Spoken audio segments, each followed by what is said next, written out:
Assalamualaikum warahmatullahi wabarakatuh. Halo semuanya, perkenalkan nama saya Hamka Yuda Pratama SNM, tutor kalian pada mata kuliah Ekonomi Manajerial. Jadi saya senang sekali bisa menyapa teman-teman sekalian. Pada video kali ini kita akan membahas materi awal yang sangat penting, yaitu bagaimana konsep dasar dari ekonomi manajerial itu sendiri. Jadi secara definisi, ekonomi manajerial adalah cabang ilmu ekonomi dan manajemen yang berfokus pada penerapan teori ekonomi dan alat-alat analisis dalam pengambilan keputusan manajerial. Artinya, dalam ekonomi manajerial itu kita tidak hanya belajar tentang teori ekonomi, tapi juga bagaimana menerapkan secara praktis dalam situasi bisnis yang nyata dan juga organisasi.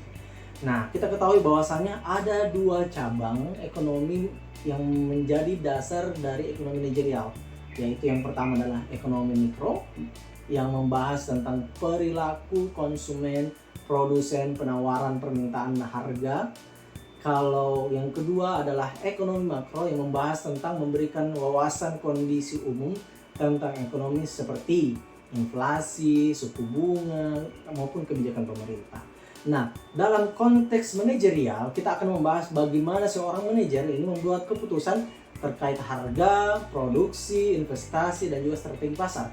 Misalnya, bagaimana menentukan harga jual agar tetap kompetitif namun menguntungkan, atau bagaimana memilih lokasi usaha berdasarkan permintaan dan juga biaya. Jadi, tujuan utama dari ekonomi manajerial itu adalah bagaimana mengoptimalisasi pengambilan keputusan dan dengan memanfaatkan data-data, kita menganalisis dan juga bagaimana kita memahami tentang ekonomi, sehingga keputusan yang diambil itu bisa lebih efektif dan lebih efisien.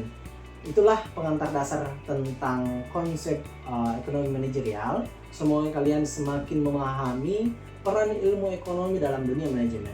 Sampai jumpa pada video selanjutnya. Wassalamualaikum warahmatullahi wabarakatuh.